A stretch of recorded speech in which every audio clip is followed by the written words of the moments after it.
Hey guys, welcome back to the channel. Today's video is going to be a little bit different. This is going to be behind the scenes of some of the things that you don't see happening when you're not watching the channel. And so a lot of that is research and development. We're constantly striving to make the best product that we can build. And so we're constantly looking at different products. Will that improve our camps? Will that make our camps worse? All of these things, we go through them because at the end of the day, our name is on the side of this camp. The products that we put in it reflect our product. And so if you have bad experiences with those things, it looks bad on us as well. And so we're constantly looking at different products to help improve our product and make your experience better. And so today, I'm going to address one of the questions that we get frequently. And that's, why don't you offer an on-demand water heater? Well, the answer to that question is basically we don't use any products that we don't have experience in testing and doing those things with. And so, granted, it's not that we don't have experience with on-demand water heaters, because we work on many every year in our RV repair business. And so we see what fails on them, we see what's good, we see what's bad, all of those different things.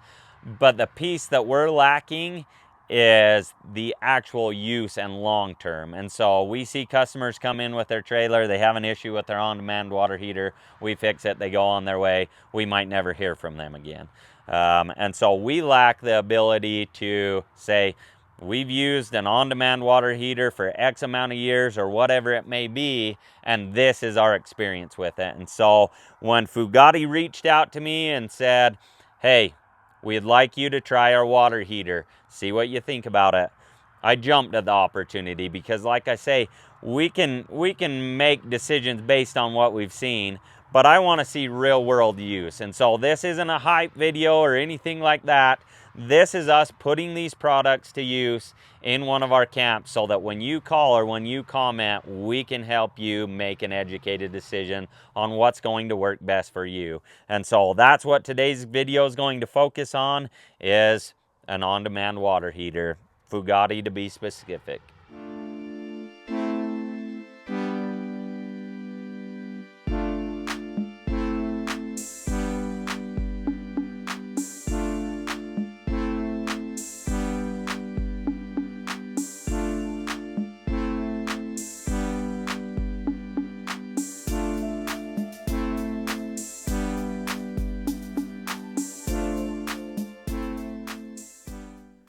So most trailer setups that you're going to find are going to come with the traditional tanked water heater. Now these come in a variety of different sizes, whether it's a 6-gallon, 8-gallon, 10-gallon, 12-gallon. There's lots of variations to them. Even if you look over on this motorhome that we're working on, same thing. It's got a tanked water heater in it. And so this is by far the most common. And so this isn't about, like I say, not pushing products or anything that way. It's just about answering some questions on whether an on-demand water heater is right for you guys in your camp. Because like I say, at the end of the day, we want you to be happy with what you've ordered, what's been built, and everything that way. And so, you know, as we look at these tanked water heaters, there's advantages, there's disadvantages to each of them. Now, a disadvantage to one of these tanked water heaters is when the water is gone, that hot water, it's gone. You're waiting for it to heat up again and replenish that tank. And so, like I say, if I show up to camp and I turn that water heater on and I want to shower immediately, I'm going to be having a cold shower. And so there's some preparation that takes place. You know, say I pull into camp late, I want to shower, I'm going to go in and turn that water heater on, you know, right when I get there. And then as I'm setting up my stabilizer jacks, tire chocks, all of that stuff, that's heating up. When I get in, I'm ready to take a shower, I'm good to go. And so, like I say, there's going to be advantages and disadvantages to these, but we're just going to point some of those out. So this is the Fogatti water heater. I've installed it. Everything's working and everything. I've run it through a couple paces and everything. But this one's rated at 66,000 BTUs. On paper, it claims instant hot water, steady flow, better performance in cold conditions, all of that good stuff. But all the specs and the things that you see online are one thing. We're really interested in real world use, especially in environments that you're going to be staying in. We have camps everywhere from Hawaii to Canada, Alaska, all of those places. So they see everything from high temperatures to low temperatures. And that's what matters to us, is how this thing's going to perform. Now, at first glance, I am impressed. I'm not gonna lie. The build quality of this, like the door itself, is built really well. I mean, it's pretty impressive how it's built in comparison to some of the other things. And that means a lot to me, because I think the way that you approach it as far as build quality is going to say a lot about the product itself. And so, you know, as we open it up, there's lots of things about this. So, I mean, it's a little smaller in comparison to a tank water heater as far as depth. This one's not a lot smaller than like a 6-gallon water heater would be. It is propane powered. It can handle a wide variety of water pressure. And so whether you have high pressure, we're going to be running this one off of a pump. So we should have pretty consistent pressure. We should be running at that 40 to 55 PSI all the time.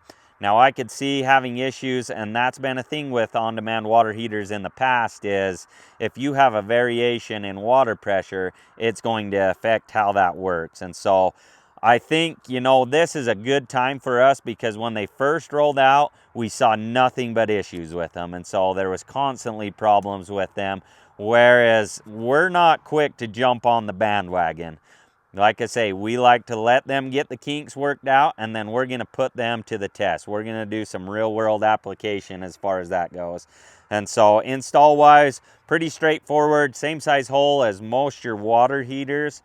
They're designed for RV use, obviously. And so those things are important to me. So like I say, I'm not going to spend a lot of time on specs, because specs really don't mean a lot to me. I'm curious to see real world results. One of the biggest complaints with tanked heaters is the initial blast of cold water. With this unit, startup is noticeably smoother. No shock, no waiting for the tank. So if I turn on my water pump, this is just my controls here.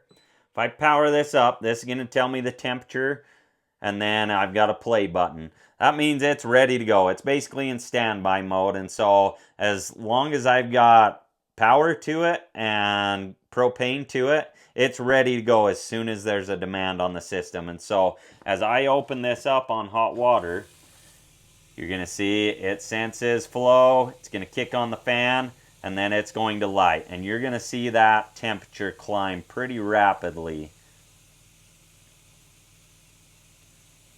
Now, if I were to put my hand in there right now, it's hot. So it's warm to the touch, so you don't have that wait time.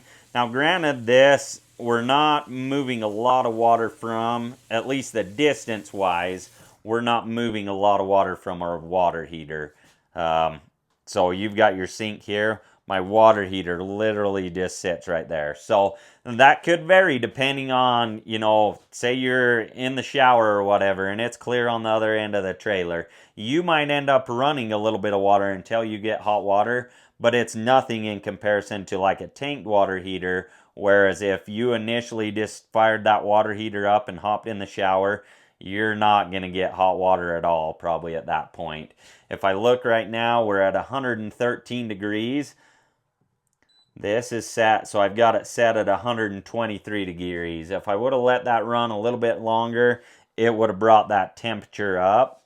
But what we've done is we've run water in this, so I've got an outside shower too. So I've run water in it for the length of what a normal shower would be. No breaks, no pauses. I've ran it with both the faucet as well as the shower going, just to see if it would stay consistent with temperature wise as far as the demand goes. And so, you know, to see if it's going to be starving for temperature or hunting for temperature. This is a big thing to me because it's easy to have hot water at the faucet or whatever, but if you're in the shower and somebody else is washing dishes or whatever, I don't want to be, you know, getting lukewarm water, cold water, hot water, all of those different things, which has been a problem in the past. So the things that I like about this system is really I have unlimited hot water. If I'm hooked up to my city water connections, I'm on a well, whatever, I can turn that water on, and as long as I've got propane and power, I've got hot water. And so I like that about it. Otherwise, you know, your capacity of your tank or whatever. But as soon as I turn that on, I like that. I like the initial startup smooth. I like that it's quiet. A lot of your tanked water heaters, when they fire up, it sounds like a blowtorch. They've got a heat tube that it's heating up. So I like the smooth operation of that. And like I say, I like that we have instant hot water. I do like how easy it is to winterize as well. This one, the way that I plumbed it, it does have a bypass on it, but it is not required on one of these. More than anything, I put the bypass on it. If we ever switch out to a different product to test or anything, that's there. But the way that it is, really all I have to do is just run my antifreeze through it and it's done. So it's just a matter of putting my antifreeze jug in there, turning the pump on, running some antifreeze through it, and I'm done. So it's quick, easy, no drain plug, no anoid rod, none of that stuff that kind of clutters it up or makes the process a little harder. Some things that we're still watching. Now, on-demand water heater is by far more complex than a tanked water heater. There's a lot more sensors. There's a lot more components to it that could fail. And so those are things that we're watching right now. We're first part of February. We're cold here. And so using this throughout the winter, using some of those things, they are a little more prone to freezing. And so that's the thing. You got to be cautious of those things. And so with a lot more moving parts comes the potential for a lot more problems. Now that's something that we're watching. Even though this has more components to it, that doesn't necessarily mean that it's going to be a worse product, because time's going to tell, and that's what this is all about. As we put products in our camps, that's what we're most concerned about. Is this going to withstand the test of time? And so that's something that's still going to be determined on this camp. We're going to use it, we're going to abuse it, and we're going to find out how this thing really does. And so that's the key to this video. Like I say, I'm not trying to sell anyone one way or another, whether you're a on-demand water heater or a tanked water heater person. Like I say, they have advantages and disadvantages to them. This is more about us being able to recommend products to you for what you're using them for. That brings us to our next question. Does a Fogatti water heater belong in a Peak Mountain Camp? We're not saying that every Peak Mountain Camp should have an on-demand water heater.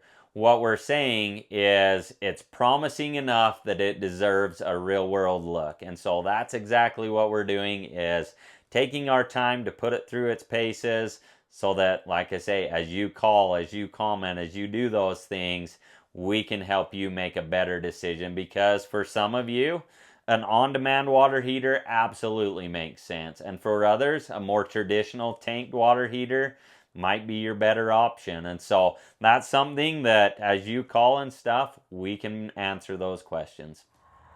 So if you've been curious about on-demand water heaters, hopefully this has answered some of those questions without the hype, without the marketing, without the sales pitch, all of that stuff. We're going to continue to test this thing. We're going to take it at high elevations. We're going to take it in the winter. We're going to take it in the heat. We're going to try all of those things so that we can really put it through the paces.